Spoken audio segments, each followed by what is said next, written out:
Okay, so my name is Victor, and this is Gabriel, and we're going to be talking to you about New York City. Wait, no it's not. It's the Amazon rainforest. So we're going to be talking about tropical rainforest and how different plants have adapted to that biome. So tropical rainforests mainly are in the equatorial climate. This means there's a lot of hot weather and a lot of rain all year round. Most trees are deciduous. This means that in winter they should lose their leaves, but because it's right on the equator, there's no difference between summer and winter. Therefore, the trees never lose their leaves. Okay, so the tropical rainforest is divided into 4 main layers. You have the shrub layer, which is the ground level. Look, it's super high, 10 meters already. Up to 10 meters. This is where most ground animals live and most kind of small growing plants.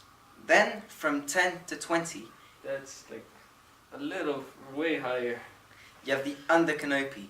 This is where trees are starting to get much bigger, and where you kind of find lianas and different types of plants, which he will explain later. After that, you have the main canopy. This is where most of the plants are located. It's 20 to 30 meters. That's higher. This is where most plants get their sunlight energy from.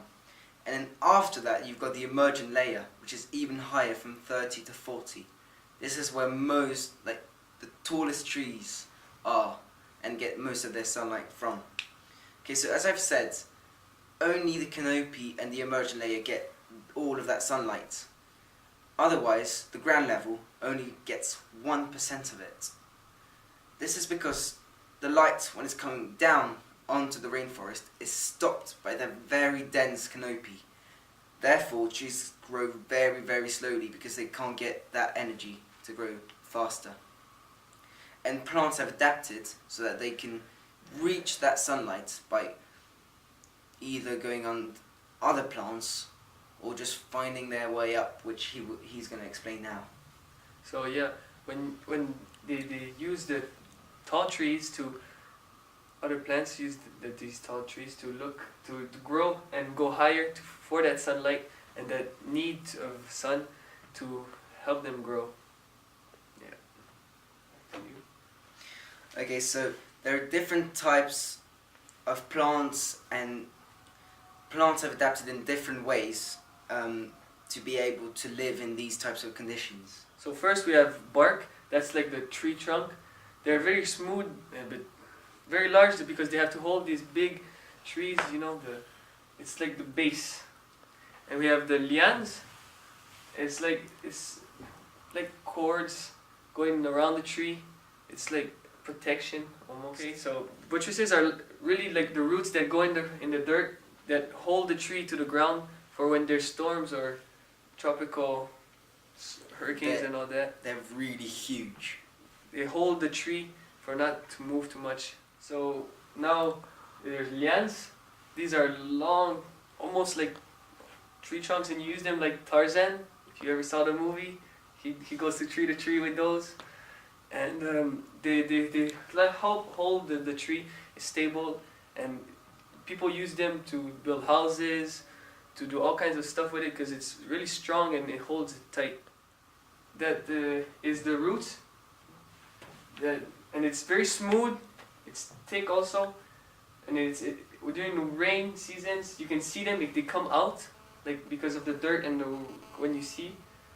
And during sun, they're usually under the dirt because it's hidden. And then there's the epiphytes. This sort of plant that grows on the tree, and it's a plant that grows on the tree surface, and it uses that tree to get his energy from, because the sunlight goes in the tree that is way top, getting the sunlight. It's recuperating the energy from that tree. Sort of a pump. Yeah. So we also have drip tips that are the form of the leaves or the plant, that for the water to go on the side, or for no humidity and that they would drip down to go to other plants and not the tree take all the water and drown it. So in conclusion, so the rainforest and trees have 3 times more genes than a human does.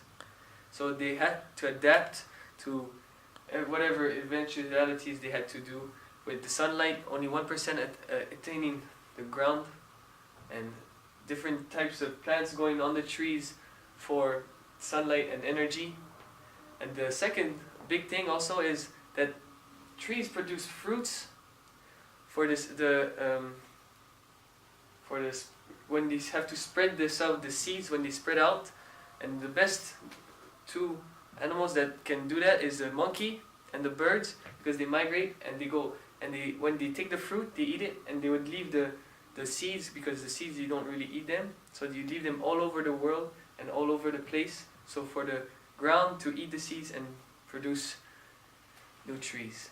Yeah, and what you said about genes is that because they've evolved over such a longer period than we have, they know their environment really well, so they've adapted in order to live in that environment for such a long time, and they keep on getting better and better at living in that environment with different types of plants or getting taller, whatever it is.